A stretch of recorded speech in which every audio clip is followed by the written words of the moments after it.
గడ్డి తినే వాళ్ళకి కూడు గురించి ఏం తెలుస్తాం వాళ్ళు. వీళ్ళు మనుషులు కాదు. 10 ఏళ్ళు అయింది మూడు రాజధానుల మూడు ముక్కలు ఆటాడి ఈరోజు ఉండే రాజధాని పోగొట్టిన దుర్మార్గుడు 3 లక్షల కోట్ల రూపాయల ఆస్తిని, ప్రజల ఆస్తిని నాశనం చేసిన వ్యక్తి జగన్మోహన్ రెడ్డి. నేను కూడా హైదరాబాద్ కట్టినప్పుడు తర్వాత వచ్చిన ముఖ్యమంత్రులు హైటెక్ సిటీ కూల్చేసుంటే, రోడ్లు వేయకుండా ఉండుంటే, ఎయిర్పోర్ట్ కట్టకుండా ఉంటే ఈరోజు ఆ స్టేజ్కి వచ్చేవాళ్ళం మనం. ఎవరూ చేయలేదు. ఎవరైనా సరే ఒక సైకోనే చేస్తారు ఈ పనులు. ఇప్పుడు ఆయన అంటున్నాడు ఒక మాట, నాకెవరు లేరు, పేపర్ లేదు, అందరూ ఒకటి అయిపోయారు. చంద్రబాబు నాయుడు మా చెల్లెలను కూడా విన్నోవర్ చేసేశాడు, వాళ్ళు కూడా ఆయన్ని సపోర్ట్ చేస్తున్నారు. మీ చెల్లెల్ని సపోర్ట్ చేయమల్లా. ఒక చెల్లికి నువ్వు ఆస్తి ఇవ్వకుండా ఆవిడ రోడ్డు ఎక్కింది.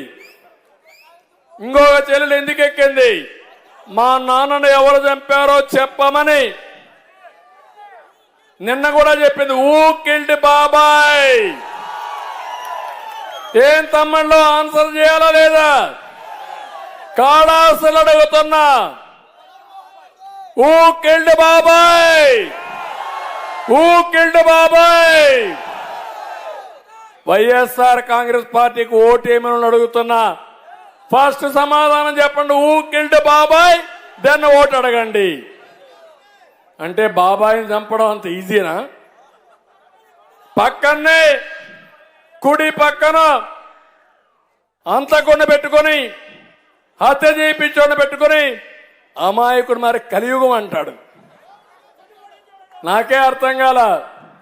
ఈ కలియుగంలో ఇలాంటి వాళ్ళు వస్తారని, జగన్మోహన్ రెడ్డి లాంటి వ్యక్తులు వస్తారని అప్పుడు బ్రహ్మం గారు కూడా ఊహించాల. లేకుంటే అప్పుడే రాశాడు కాలజ్ఞానంలో.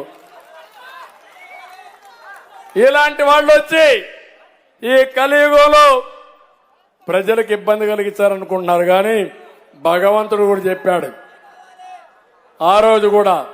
అందుకే నేను ఒక మాట అడుగుతున్నా మిమ్మల్ని. మీ ఊర్లో ఒక దొంగ వస్తే, మీ ఊర్లో దొంగతనం చేస్తా ఉంటే, ఇది నా ఇల్లు కాదని వదిలిపెడతారా మీరు? నేను అడుగుతున్నా. మీ ఊర్లో ఒక సైకో వచ్చి పిచ్చి పిచ్చిగా పనులు చేస్తా ఉంటే, విసిచన రాహిత్యంగా చేస్తే వదిలిపెడతారా అని మిమ్మల్ని అడుగుతున్నా. అందుకే అడుగుతున్నా నేను. రాష్ట్రం గెలవాలి, ప్రజలు గెలవాలి, మన జీవితాలు వెలగాలి.